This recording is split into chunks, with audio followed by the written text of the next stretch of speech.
As discussed before in the video Intention because of Allah and Contamination by Nafsu or Satan, intention because of Allah is perfectly performed by humans whenever the intention which grounds their actions comes from fitrah, and fitrah is able to cleanse and punch through 3 points of contamination by nafsu. If that intention is no longer pure, already influenced by the possessiveness, self-righteousness and praise hunger, or all three, then the actions are because of humans, not Allah. The question is, how does human recognize their own actions? Because of humans or because of Allah? Considering that Allah is the all-knowing, including what's inside humans' heart, their sincerity of intentions, then the trials of life are chances for humans to recognize their own quality, their own level of faith. In other words, to assess whether our actions because of Allah are humans, we only need to reflect and take a good look behind, checking 3 points of contamination by nafsu or Satan. 1. What motivates us? 2. What choices we take? 3. How we react to consequences that follow. After finding out that other people need help, the first question is, why do I need to help? The answer is quite complicated, of course, since every part of physical body, thoughts, minds and feelings gives different inputs and most of the time multiple inputs. At this point, the possessiveness, self-righteousness and praise hunger will have the opportunity to influence those motivations. The three will add and emphasize certain motivations which utilize the Almighty's prerogatives. For example, the possessiveness will emphasize ownership of everything, or in other words, any kind of motivation which relates to what is mine, ours, theirs, my pride, my group, etc. The self-righteousness will add and emphasize motivations which relate to relative standings of humans, urge to judge, superiority, and other motivations eluding humans from the awareness of human innate nature, insatiable, wrong, and forgetful. The praise hunger will add and emphasize the need to gain rewards, validation, or confirmations from other people in all forms for everything that they do. These inputs then become considerations for the heart to choose whether to help or not. At this point, both nafsu and fitrah have the opportunity to influence the choice the heart will take based on those motivations. Nafsu will whisper the heart to pay attention to motivations that come from and manage to be corrupted by nafsu, while fitrah will always cleanse those. Fitrah or nafsu, one of them will win. Unfortunately, even if fitrah win, after the decision taken and before the action performed, nafsu can still contaminate the intention. Let's say we decide to help. At this point, the question is, how exactly will we help?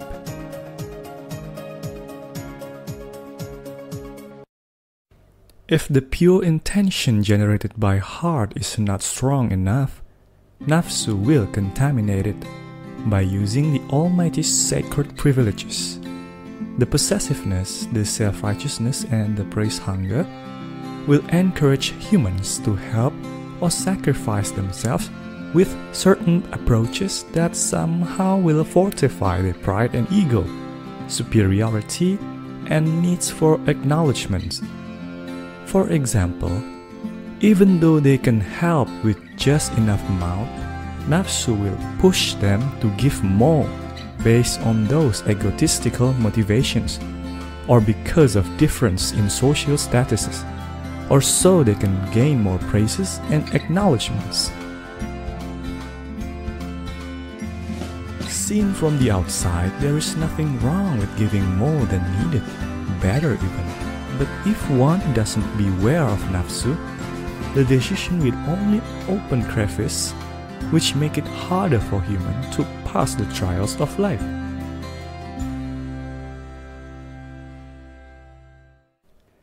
For example, if motivated by possessiveness, giving more will inflate their expectations of the reciprocation from the people they help. If motivated by self-righteousness, the action will inflate their expectations of the humility shown by the people they help. If motivated by praise hunger, giving more than needed will inflate their expectations of praises they will receive.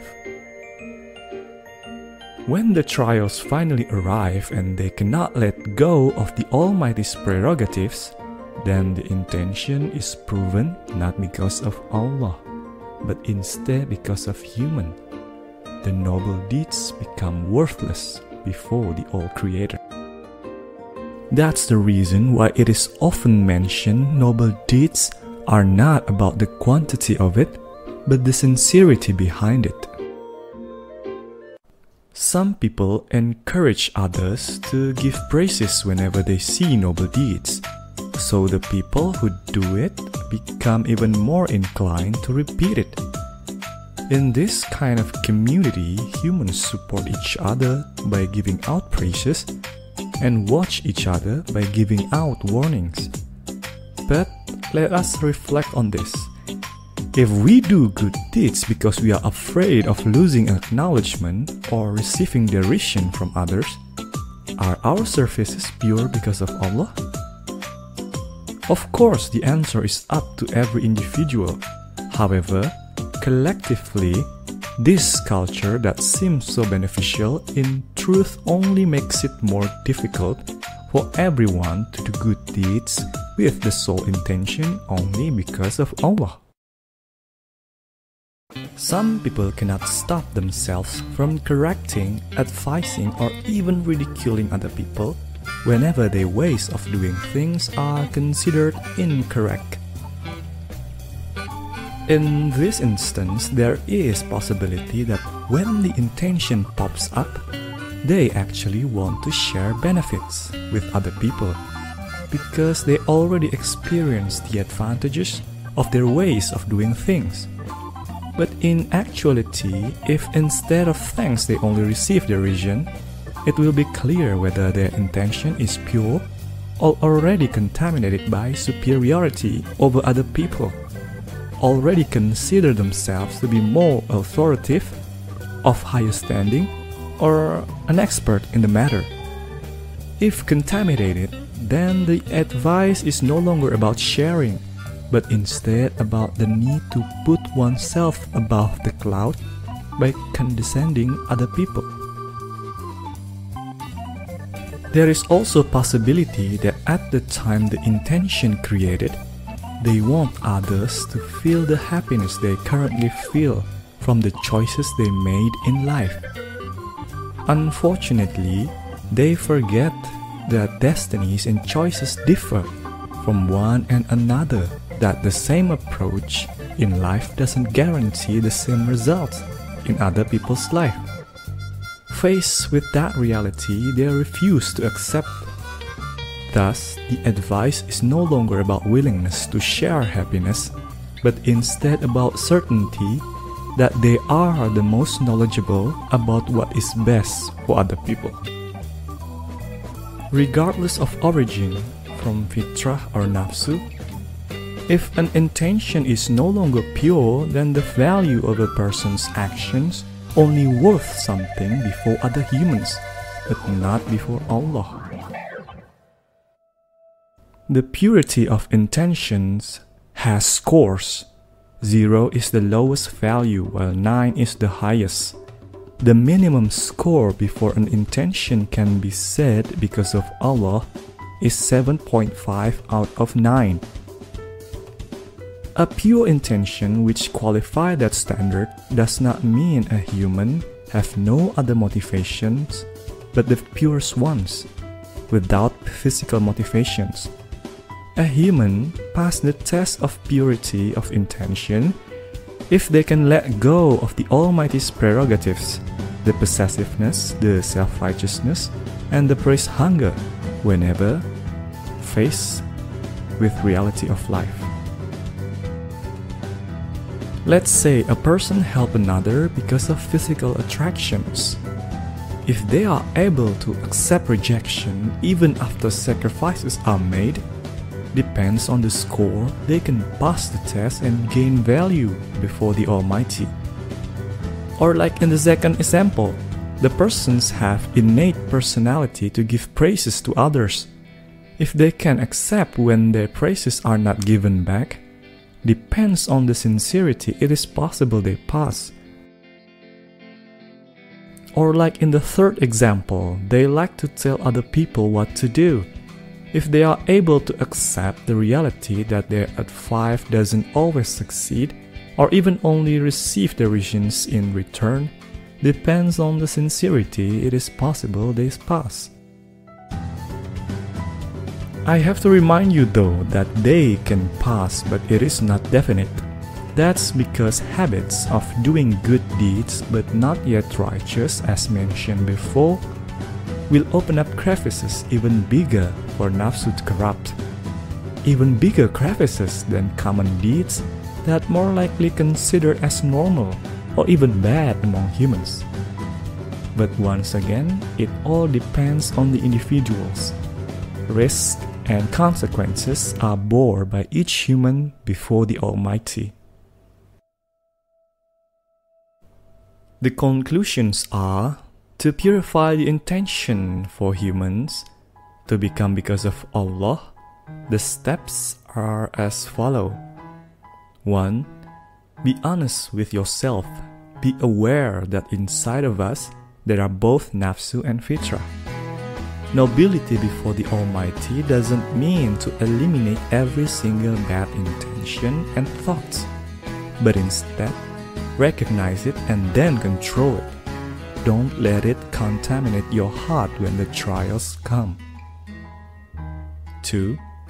Checking and rechecking every motivation. Recognize those which already contaminated by nafsu and then cleanse it. Focus your intention to what your fitrah advises you. 3. Maintain awareness that the purity of intention because of Allah is not about actions or inactions, but the purity behind every action and inaction. There are times it is safer to wait until you have purity of intention before doing anything. 4. Before actually do anything, it is safer to recognize every possibility of consequences, both positives and negatives, and accept it as integral part of trials of life, so that when it actually happens, it is easier to go through it sincerely. The next question: why must we purify our every action from because of humans to because of Allah? 1. Every noble deed or service humans do because of humans is like planting rice traditionally. You plant it backward. The more you do things but without pure intention, the further you are from the Almighty. That's because every action done because of humans will increase nafsu's power over the spiritual heart. The dynamics between nafsu and fitrah are akin to having two pets. The one you give food will grow bigger and stronger, while the one you neglect will become weak. In other words, In longer term, it is safer for humans to do small things, but always with a pure heart, only because of Allah, instead of doing great things with even bigger sacrifice, but unable to do it sincerely. 2. Deeds performed with the intention because of humans will get rewards from fellow humans, while actions done because of Allah will get rewards from the Almighty. Therefore, any good deed because of humans will be nothing after they have died. Imagine yourself as some philanthropist, never miss praying and already sacrificed time and energy for many people. Imagine after you have died you receive news that none of those noble deeds are pure. Imagine after fighting for so long, you are actually at the very bottom. What will you do? This question should become part of reflection for every individual. The truth is, most humans who have died and learned of this tragedy cannot accept it. They run back to the land of the living. Without physical bodies, they are here but also not here. Depends on their own understanding of life. Some try to ask for help to their living offspring. Some complicate themselves into the matter of the living so they can obtain some of the divine rewards. Some become very confused, going here and there without purpose. Some even run away from the reality and busy themselves by playing on the living. Willing or not, the living are influenced by the dead. Problems in life which should have been easy become very complicated because the dead always try to project their own views. In every trial of life, in normal condition, one fitrah must face three nafsu. But in reality, these wandering spirits also bring their nafsu with them. Consequently, one fitrah from the living must also face those additional nafsu brought in by the wandering spirits. It is only natural that the world never attained peace. During the long history of humankind, there were so many extreme examples of humans influenced by the dead. They often had a very strong will, capable to move the hearts of many people at once. But seldom people know that the ability came from the spirits who supported them. Each of those spirits has their own desire, which must be fulfilled by the living. They united to reach the same goal, to change the world for the better according to their views, to elevate their worth before the Almighty. Unfortunately, none of them realized that each was being controlled by their own nafsu. Moreover, this situation applies to every individual, not just the leader. Each individual had their own wandering spirits who also had their respective agendas. Consequently, trying to solve problems in this world is similar to disentangling billions of knotted threads. In order to become a solution to this problem, Muqarrabin angels descend. Muqarrabin angels, as a neutral party, already equipped with knowledge of spirits by Jibril, will separate the living from the dead. The dead will come with Nurani and Yasin, while the living will be accompanied by Lumah and Syariah. Each individual will be given different lessons. The living on how to live their lives, and the dead how to feel their death. Unfortunately, this separation can only be done by the living. The dead can only push, pull, advise, punish, and do other things to the living, both savory and unsavory, so the living will let go of the dead. Zikr and prayers to Allah is a compilation of prayers and readings created to call upon the Mukorobin angels, an instruction for them to start working. These zikr and prayers can be used by anyone willing, regardless of faith or religion. You can download it free in ayattersirat.com, link provided in the descriptions. If you are currently facing very complicated trials of life and unable to see the problems clearly, it is very recommended for you to start performing these zikr and prayers every day. It is possible the trials only happen because there are so many wandering spirits behind you, begging you to call upon the Mukorobin angels to guide them home.